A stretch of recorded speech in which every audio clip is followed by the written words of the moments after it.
You have Finland and Lithuania say that they're willing to lift restrictions on their territory to house nuclear weapons. What do you make of that? That it is, this is just what I refer to as hugely dangerous. I mean, these sort of statements are catastrophic. Are they really going to try and tease a nuclear power? I mean, Russia is a major nuclear power. It has, I think it has even more nuclear weapons than the United States. I don't know what the exact balance is, but it is a major nuclear power, and it has the most sophisticated nuclear weapons and tactical nuclear weapons. What are they playing with? You know, what sort of nuclear weapons are they going to get? I mean, you're not going to get a nuclear capability in 2 years or something like this. It's a process. You have to have the delivery mechanisms, you have to have the weapons, you have to have the enriched uranium and all those things together, and it has to work. I mean, and so what are you doing? I mean, you are really inviting when you say, oh, well, we're going to have a nuclear weapon based in Finland.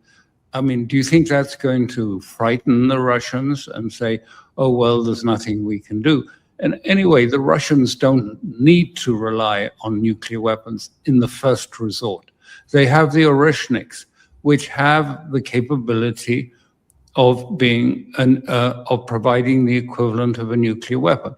The problem with a nuclear weapon is it disperses widely and kills a lot of people, but it's not accurate. It's not something that is accurate in terms of war and is a useful weapon. And it was quite striking at the end of last year when Netanyahu was trying to persuade Trump to go to war.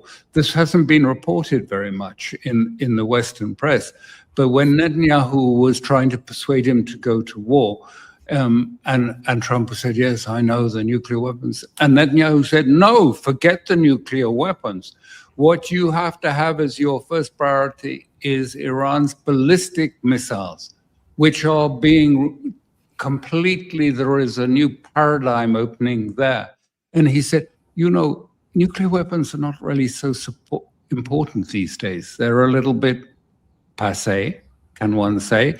But I mean, he was talking about tactical nuclear weapons, whereas these hypersonic, highly accurate, very damaging missiles, ballistic missiles, have overtaken them. And Russia has plenty of those in great formats, those sort of missiles.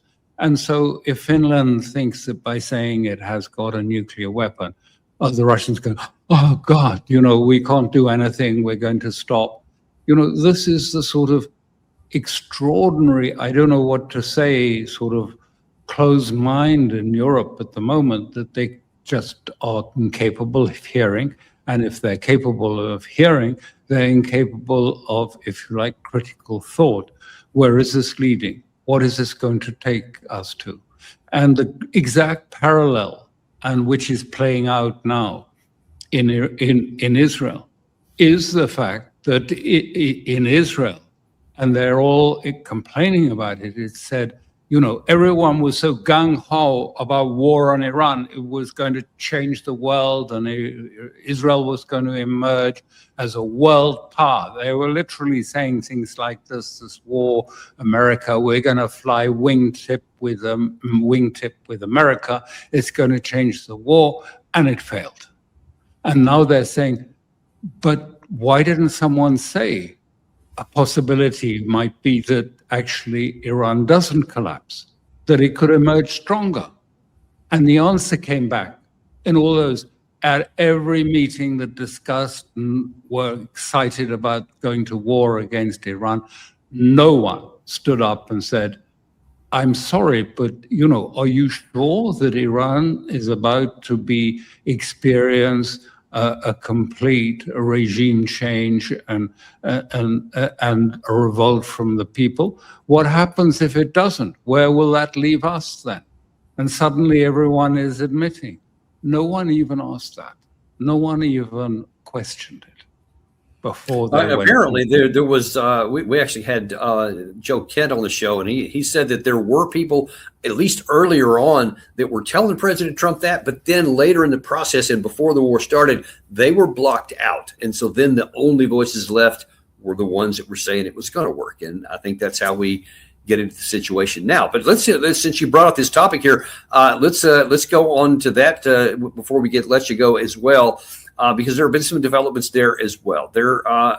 President Trump actually last night made an interesting statement. I'm going to show you something that both President Trump and then Vice President Vance have said in the last few days, which are kind of odd. First of all, here's President Trump just yesterday.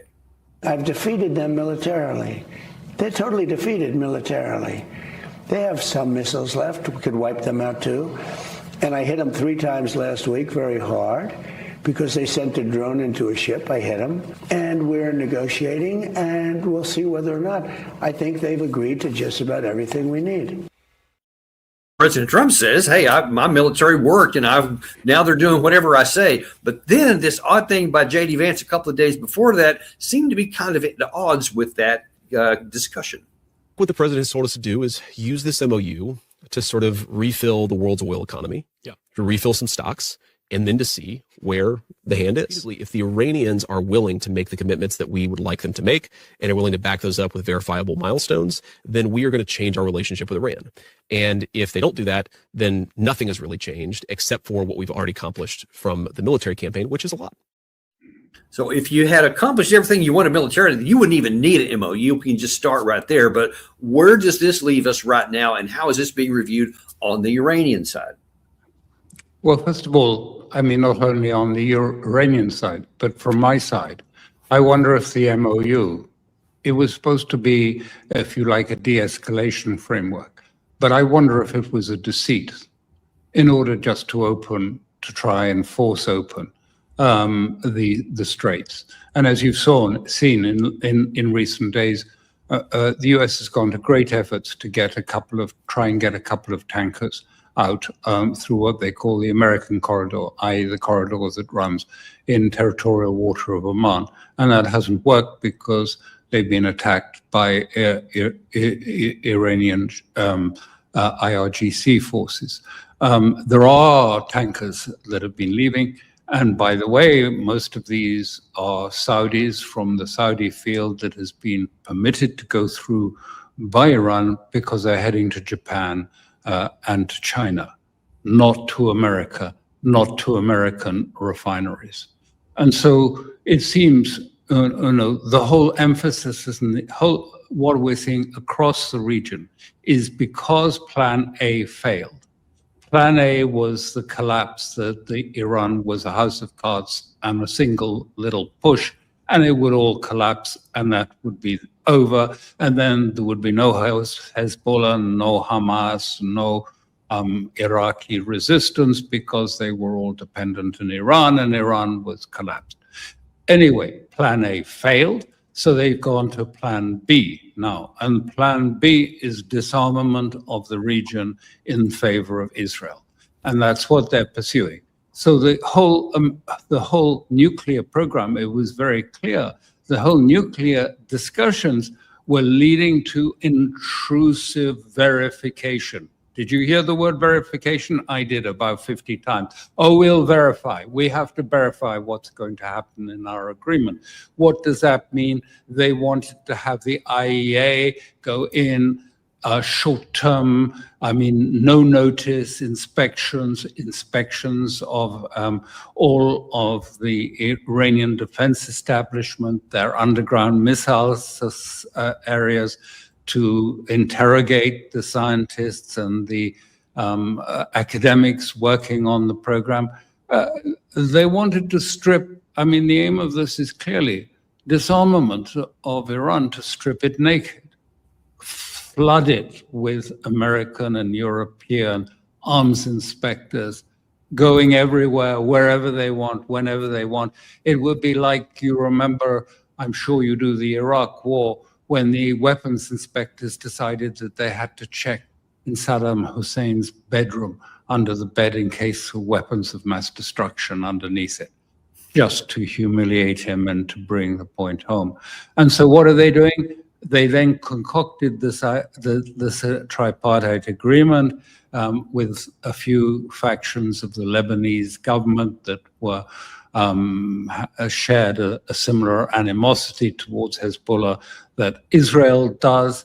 And of course, that contradicts not only the Lebanese constitution, it would need to go to cabinet, it would need to go to parliament to have any validity.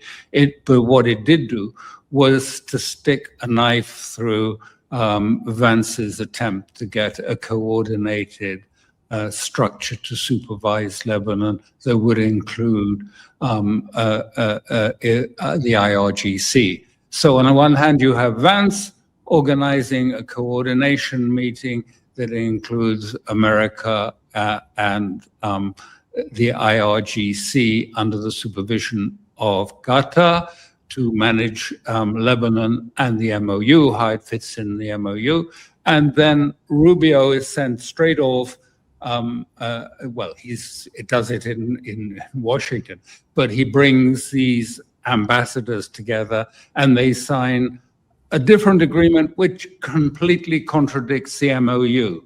And so it renders the MOU effectively non-performative. It can't work. It won't function because it's in conflict with what Rubio, under some pressure from Netanyahu and Ron Dermer, produces a contradictory agreement with Lebanon, which cuts out Iran, which was the point of it. So this MOU has is being quickly destroyed by Trump's team. And where are these evidence that, that anything was going to go to Iran? They keep talking about the frozen assets. We'll allow some of your money to go back. Maybe 6 billion will go back. It hasn't arrived. I won't believe it till I hear that it's being found in an Iranian bank account. It has all the makings, really, that this was, another play by Trump just to get the Straits open because he needed that for the midterms, and that he contemplates facts. After the midterms, he'll go back and strike at Iran again. Anyway, that is what Iran thinks and expects, that there will be another round because they don't think anything will come